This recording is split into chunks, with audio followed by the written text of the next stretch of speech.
Take a look at this video.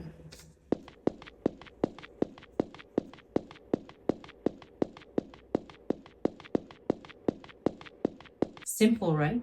But it has a deeper meaning. This represents a lot of us, literally active but not gaining progress, running but still on the same spot, exhausted but not resting. We try things, cook up strategies, implement some. Sometimes we get results, sometimes we don't. But the bottom line is that we remain empty until we burn out. We chase things and goals, but it keeps us stuck in the same cycle of get and be got, where no matter what we get, it is never enough or we don't move past a level.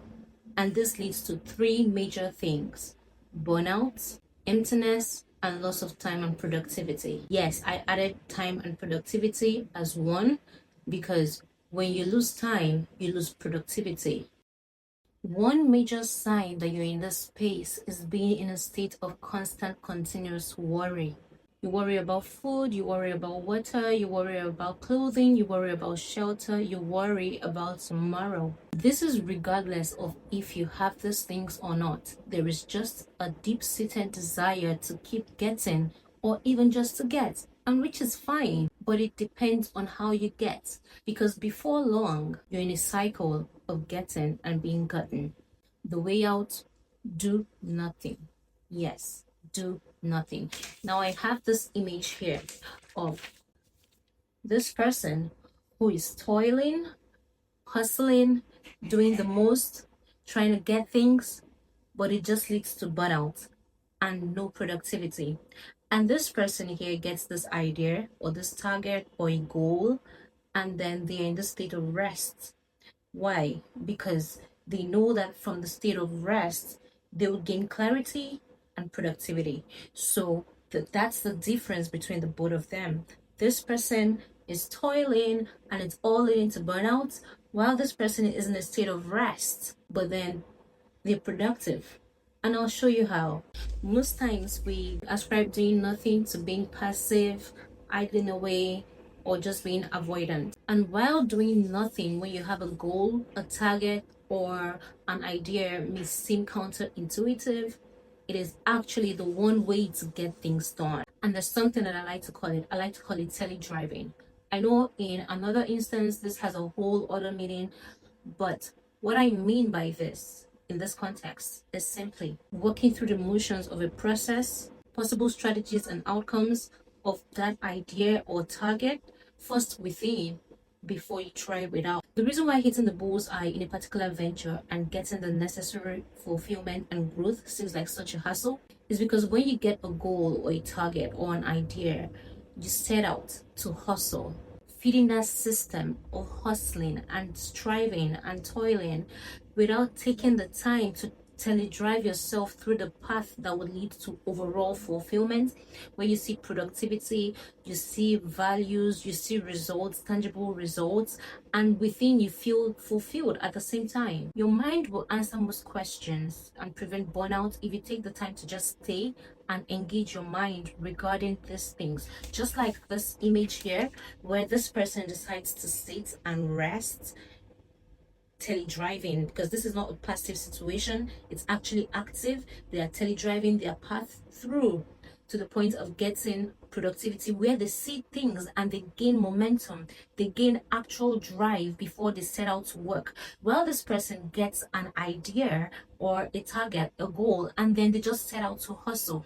That's the difference between the both of them. This person does it based on what they see right when they start, without necessarily thinking it all through the way to the points where they get clarity and productivity, which then leads to burnout or exhaustion. And even if they do get some sort of results, it is never enough because it's not ingrained into their minds and into their whole being. So they do all of these things, they do all the work on the outside, but there is still something missing, or they are going in circles and still not hitting the target, which is contrary to this person who received the target, who received the idea, received an information, and decided to rest, decided to tele-drive their path to through, decided to figure it out. That's the difference between the both of them. This person gains clarity, which then leads to productivity and less chance of burnout. There would be hurdles on the way. There could be possible things, obstacles that get in the way of them fulfilling it. But because they prioritize driving their path, doing nothing in the seemingly chaos and rat race, or the whole treadmill effect, they gain clarity and productivity. Most times it doesn't take various strategies, it only takes one good strategy. It only takes one good dart, one good throw to hit the bullseye. And that's what we need to understand here. Several throws of the dart is not tantamount to actually getting results. If you want to hit the target, you just need one good throw to hit the target. And that's actually what matters. The laws of productivity actually focus on maximizing outputs by managing time, energy, and focus. So that should say a lot of things. If you want to maximize the outputs that you get from a process, then you need to manage time, you need to manage your effort, and also need to align your focus to the exact goal, and not try different things all at the same time with the aim to get something done.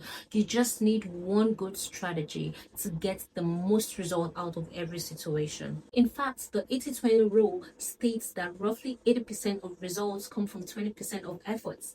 Now let that sink. That should tell you something, that if you want to get the greatest results, then you should prioritize driving your path, doing nothing in the immediate. In the immediate, that you get the idea, you get the target, you get the goal in the immediate, and just creating this pathways first in your mind, and also visualizing the whole outcome. Drive yourself through this path, so that when you get into the mix, when you come out, when you get into the field, all you need is a 20% in order to get 100% results. And the questions that you need to ask is, what is your why? What is my why beyond the numbers? Beyond the numbers that I can get from this, beyond the figures, if it's a YouTube channel, beyond the views, beyond the subscriber count, beyond the actual monetary figures, what is my why? Why am I doing this thing? Why do I need to get this thing done? What purpose does it fulfill? Who does it satisfy? Am I doing it for a bigger, deeper sense, or am I feeding my ego with this? What is my why? When you answer these questions, it helps you align to the right path, and also helps to recalibrate your mind to the path of actually driving yourself through these motions with the different things in the environment that could steer you in the path that you should go. Another question that you should ask yourself is, what are the high impact tasks that could yield the greatest returns for you or to you? So these are questions that you need to ask yourself. What can I do? What are the tasks that have high impact? You don't want to try different things without necessarily getting returns. So that's the purpose of doing nothing in the immediate. Doing nothing means driving yourself. It's not passive, it's actually you being active. While you drive yourself mentally, you need to own these things first within before you try it without. And that's why you need to ask yourself, what are the tasks that I could possibly do that are high impact, that would have the most impact in terms of yielding greatest returns to you? These are the questions that you need to ask yourself. Another question you need to ask is, what are the times that you've set aside to just meditate and also research? So you need to create times, a specific strict timing to meditate on this thing, because again, your mind will answer most of the questions if you just take the time to engage it. But if you don't engage your mind, and if you go first with your body and your activities, your performances, a lot of questions will be left unanswered. So you need to take the time. What time have you set aside each day to just meditate on this target? And what research are you making regarding this? What has been done before? What were the outcomes? What are you doing now? What are the deterrents to these things that could affect it? What are the actual limitations in the environment that could get in the way of the fulfillment of this goal? So these are the questions that you need to ask yourself. Another question that you need to ask yourself is, how do you balance focus? How do you balance focus in this time? Again, the mind, the brain, I like to say that the whole thing about multitasking is as a strength is basically a delusional statement, because Yes, we may be able to multitask, we may be able to trick our brains to multitask, but what good does it do to the overall state and overall health of our brains? While we may be able to multitask, we cannot multi-focus. So how do you balance focus? Taking at least 30 minutes of the day just to stay and focus on the target, building systems, building structures, trying to eliminate every doubt even in your mind within that time, even if it's per day, would really help to streamline the path and also gain clarity on the path that you should take regarding that particular goal or target, and also the outcome of the process. Another question that you could ask yourself is, how many things are you trying to complete at the same time?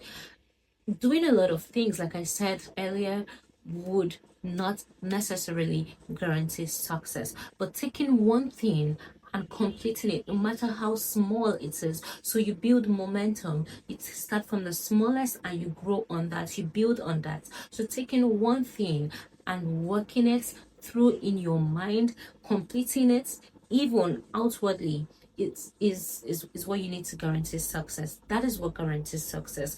But doing a lot of things at the same time doesn't guarantee the success that you need or the success that you actually desire. So yeah, this is another question to ask yourself. Another question is, do you factor in potential problems? And if you factored in potential problems, how do you envisage dealing or working through them? These are the questions that you need to ask. So this is not just you painting a picture of smooth sailing, because let's be real, there will be hurdles to getting something done on the way to getting an outcome or a result. So factoring in potential problems, the potential obstacles, the odds that could be against you, would really help to prepare your mind. I mean, you obviously would not see the full picture until you start to build on that idea, but when you factor in the things that are clearly visible to you and how you envisage working through them, when you get something, or if something comes, if a curveball is thrown at you, it wouldn't really take you by surprise, because you already factored in that there would be potential problems, there could be hurdles. You already have that at the back of your mind, and that's how productive people and people who get things done actually work. So the last question that I have here is, do you prioritize sleep? And the thing is, because we feel like we need to go, go, go, go, go, and that's why I coined the phrase get or be got. We need to go, we need to get things. It feels like there's deadlines and all of these things. Oh no, I have this thing, I'm in my flow state, I just need to go. Because we are in this space, sometimes we relegate sleep to the back and just but the truth is, your brain needs sleep. It needs sleep for cognitive functioning, to solve problems, to make the right decisions. If you ask any successful person, the 1% of the 1%, they would tell you that they prioritize 7 to 8 hours of sleep at night. So do you prioritize sleep? If you prioritize sleep and get the adequate amount of sleep that you need to get, then you put yourself in that space. You automatically put yourself in the vantage point to get things done, to actually achieve a lot of things and guarantee success. So if you answer these questions correctly, truthfully, and you engage these tips, you find that doing nothing really is the key to getting things done. It may sound counterintuitive, it may sound like the opposite of what every single person does or what you've been told to do. Oh no, you gotta hustle, you gotta do this, you gotta make this. Oh, this strategy works. But what is your strategy? What is your strategy to getting something done? Because person A did the strategy, because this person did the strategy, doesn't mean this is the strategy that this person requires. The strategy that this person did and probably failed, but they probably didn't make too much noise about, and you think that that's the strategy that you need to just do to get something done. You may try that and find out that you know this doesn't work. It doesn't make the strategy less efficient, it just means that it is not your strategy. So answer these things from a state of rest, and like a propelling force, you will find that you get things done, more things done with precision in a shorter period of time. You get 20% of work done to achieve more results. That's the 80-20 rule. So yeah, how would you engage these tips for productivity? How would you engage these tips to get things done? I'd like to hear from you, so share in the comment below.